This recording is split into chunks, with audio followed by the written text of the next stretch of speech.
So, on to our next topic.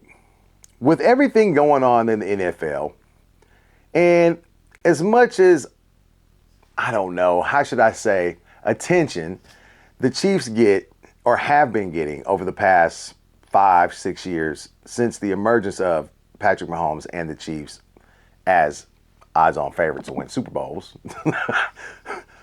we have heard this, how should I say, disdain grow bigger and louder and stronger from people who absolutely think that the NFL and the refs have rigged it for the Chiefs, and that's why they're winning all these games.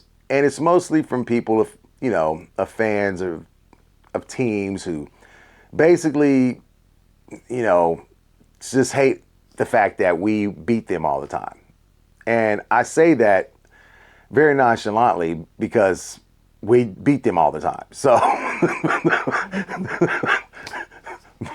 I don't know how else to say it. But it has come to my attention, and not only mine, that these things need to be addressed. And so there's a guy that I follow, and he's got a channel. It's called Right Angle Sports. He gives a lot of good information about these, myths, basically, these plays that apparently don't get called, or the plays that do get called, and how the Chiefs are basically always getting favorable calls at certain times. And he goes on to tell this information to people, and you should see the comment section. It is literally like hit dogs that get, they holler, right? That's the old saying, a hit dog hollers. These people cannot let shit go. They cannot, especially Bengal fans. Oh my God. Oh my God. They are the worst, bro. Oh, I'm like, damn, this is ridiculous. But it's quite interesting, and I have some information that, as I was listening, I said, you know what? This is something I think people who are on our channel would probably like to hear. So I queued it up, and I want you guys to hear exactly what was said. Like I said, Right Angle Sports, this guy's pretty good. If you're not a Kansas City Chiefs fan, you're going to hate this video. Yep. It's time to put an end to the myth that referees help the Kansas City Chiefs win football games. And I think this is an important video coming up with the playoffs beginning for them this weekend. So there's three main ideas that I think are worth debunking a little bit. The first is that referees help the Chiefs with calls. Since Patrick Mahomes took over as the starter in 2018, the Chiefs have been called for 846 more penalty yards against them than their opponents. But that we is the lying. third worst differential of any team in the NFL. The referees have not been helping out the Kansas City Chiefs. In fact, they've been making life hard for the Kansas City Chiefs.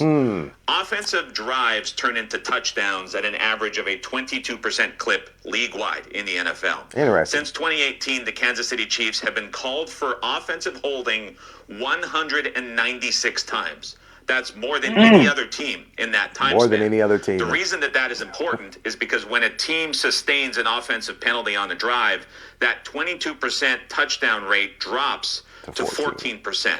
So not only have the Chiefs been called for more offensive holdings than any other team, they've still been able to sustain a top-rated offense that has been very good statistically. Did you hear that? Even though they've I been called for more. You know how many touchdowns been called back because of that? Exactly. This is mind-boggling. And they're still winning. And they're still winning. Really he got like 3 touchdowns that got called back just off of calls like that alone. That's like 3 touchdowns on like 200-something yards. Despite that, as well as getting a lot of calls going against them. Crazy. Now, the second idea is that Patrick Mahomes always gets the calls anytime that he is touched. Oh, yeah. So I'm going to put you on the spot right now as you're watching. Since 2018, Patrick Mahomes has played in 112 games and has dropped back more than 4,100 times. How many times has Patrick Mahomes, over 4,100 dropbacks, been called for roughing the passer that has benefited him? How many times? 4,100 dropbacks. How many roughing the passers? The answer is only 30 in that time span. 7 seasons, just 30 total roughing the passers. That's 16th of any quarterback who has played in the NFL since 2009. Now, the third idea is that the Chiefs always get the calls when it matters most. You know, those 3rd and 10s or 4th and mediums, always those big plays when it matters the most, the referees are going out of their way to help them. What's interesting is on plays of 3rd and 10 or longer and 4th and 5 or longer, the Chiefs all season have just 2 penalties in their favor the entire year. Just 2? They've not been getting help in big down and distances nearly as much as other teams. That's 15th in the NFL. And in fact, when looking at penalties in the second halves of games in 2024, where it's a one-score game either way, no team has had more flags thrown against them than the Kansas City Chiefs. Wow. So when things have been tighter this season, flags have gone against the Chiefs. Now, there's a couple things to think about of why is this happening, because clearly this narrative that the referees are helping the Chiefs just isn't true. I think the first thing is that we've seen Patrick Mahomes and the Kansas City Chiefs in 37 primetime games since he took over as the starter in 2018. There's also been 18 playoff games. So viewers watching Mahomes in the last 7 seasons have effectively watched 3 seasons worth of games in high-profile games where they're seeing him and the Chiefs consistently on their TV when football matters the most in standalone spots. These games always come with heightened and accompanying social commentary. Yep. You have the Twitter feed up, you've got the TikTok feed up, whatever it might be. And every time there's a call, either made or missed, it is getting a magnified reaction from everybody watching the game. And a lot of that, because we're seeing the Chiefs on our TVs more than any other team, is centered around the team that is winning.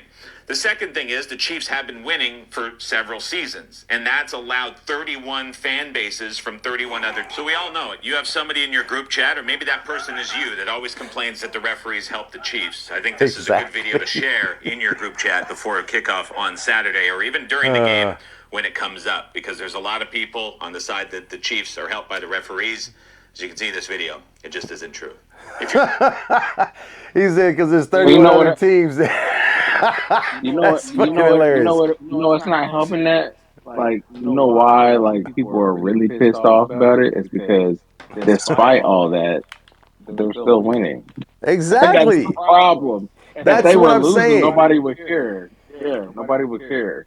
Shout out to Right Angle Sports. That, to me, that was so brilliantly done. The way he was able to break that down, give the information, completely decimate those myths, right? I mean, you know, people are already trying to dissect it and make it. Of course they are. They over here. Oh, but this stat says that because Mahomes threw this ball here and they didn't call it, even though Chris Jones in the previous play on defense was getting held by 5 different people, you know, right in front of the ref's face, and they don't say nothing. It, to me, one of the oddest things to be in this world, right, is a fan of a team that you know is bad, right? Because you can look at good teams and you can understand what a good team looks like, right? But to be a fan of a bad team and then blame it on the refs or the NFL rigging things and not understand and what they want to do is they want to blame everybody else, but the fact of the matter is your team is just not good enough yet. Your ownership has not done a good enough job of getting a crew together or a team together to actually make waves. The Detroit Lions have been bad for years. The ownership got a good coach in there, and he made changes. The GM did. Yeah, the GM really did. been putting in work. The GM did what he was supposed to do, and he hired a great coach. I like him. I agree. Okay, I like him. But that's what you do. But these teams who have these fans who are so fucking delusional that they have to come up with these lies. I literally had to argue with a Falcons fan. Oh, yeah. A fucking Falcons fan, bro. And that's sad. He's like, y'all only won because of the refs. Nigga, y'all don't win with the refs. Y'all suck. At least at least if we win because of the refs, we actually win. Y'all still lose. You I'm know, sick of it. A here's Falcons fan said this. yeah, they've been bad and horrible for years too. So listen, I know what it's like to have a bad team. I know what it's like to go through We've been losing there. seasons. But I 2 also and 12. know, yeah, I also know what it takes to get to this point where the Chiefs are at now. And it wasn't quick. It wasn't fast. It was a long journey. You have to remember that. This was a long journey to get to where the Chiefs are now. And they went through the fucking pounding their head up against the wall, trying to get things right. Bro, I'm gonna give y'all some perspective. We literally lost a playoff game up by 38 points. God, don't remind me about that. I'm gonna Oh my repeat that. God, that's I'm gonna repeat so. that for the people that didn't hear that. I'm gonna I repeat that for the remember people that that. didn't hear that. Hold on, give me a second. The Kansas City Chiefs lost a playoff game up 38 points. 38. And then you got Bills fans and Eagles fans, all this crying to my, oh, you don't know hurt and pain No. until you go through shit like that. And Oh, not to mention, we lost to a quarterback that caught a pass to himself oh God. 1 year. Yeah. You remember that bullshit? I remember when Oh, we lost in the playoffs to the Pittsburgh Steelers and it was nothing but field goals that nothing beat but us. field goals. Nothing but field goals. Look, I'm going to We say this. listen. We didn't went through the look. We went through the trenches. I'm going to say this, and I want everybody out there to understand. I don't care what team you're a fan of. If you're a fan of the Bengals, if you're a fan of the Dallas Cowboys, if I don't like if, them niggas. if you're if you y'all have to excuse Mike. I'm just saying, man. If you're a fan of the I don't know, the Jacksonville Jaguars, whoever it is, right? You have to remember something. You can't be great forever. It comes and goes, and it's turns that happen with this, right? 1 year, maybe 3 years, this might be the best team. Look at the 49ers right now. The 49ers in the 80s, one of the greatest franchises there was, right? And then they went through some bad spells, all this shit, right? But now you look at them now, and here within the last 5 to 10 years, especially the last 5 to 6 years, they had very good teams, very well put together. John Lynch did an amazing job of getting talent on that team. He hired a great coach. And they had a window. They had a window where they went to Super Bowls, and they just couldn't win it. This, by far, is one of their worst years that they've had, right? They did not have a good season this season. And that team has gotten older. I said it some time back. It's been a while. I think I said it at the beginning of the season that the 49ers, I think their window had been closed. It was early in the season. I think their window had closed. I didn't think they were going to actually make it back to another Super Bowl. And the older that team gets, the older the contracts get, the more money that team has to pay out. They're going to start letting guys go. Guys are going to start asking or looking for trades.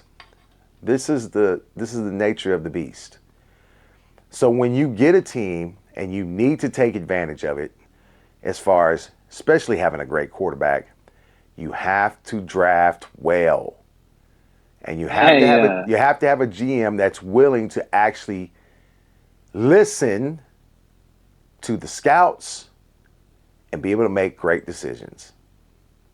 That's all I'm going to say about that. So you mentioned, I just thought about something when you mentioned the 49ers, right? Yeah. So there was this thing I seen on Twitter. This dude, he was talking about the Chiefs, the teams they've played in the playoffs, and what has happened to them in the aftermath. And when you said something about the 49ers, it reminded me of this because I'm going to just read this real quick. He said, now we're looking at the Chiefs' victims since they've been playing them in the playoffs since 2018. Yeah. Right? So the Colts fell to them in the 2018 playoffs and have played in only one postseason game since then. In the 2019 playoffs, Kansas City took down two AFC South franchises. The Houston Texans fired three coaches in their next three seasons, and the Tennessee Titans went one and done in the next two postseasons, and ultimately blew up the front office, coaching staff, and roster.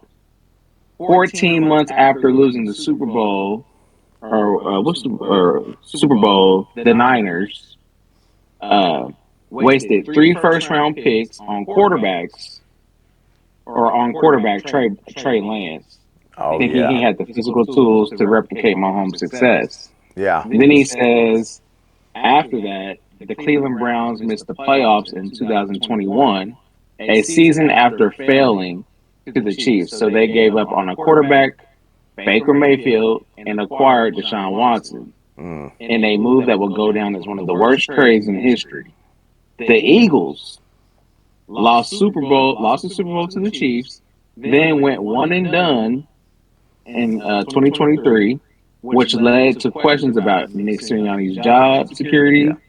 Two of the Chiefs' 2023 postseason opponents, the Miami Dolphins and the 49ers, were a shell of their former selves and missed the playoffs.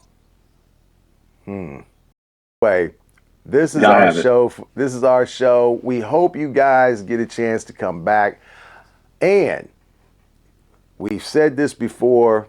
We appreciate everybody that comes in, hits the like button. That helps us with the algorithm.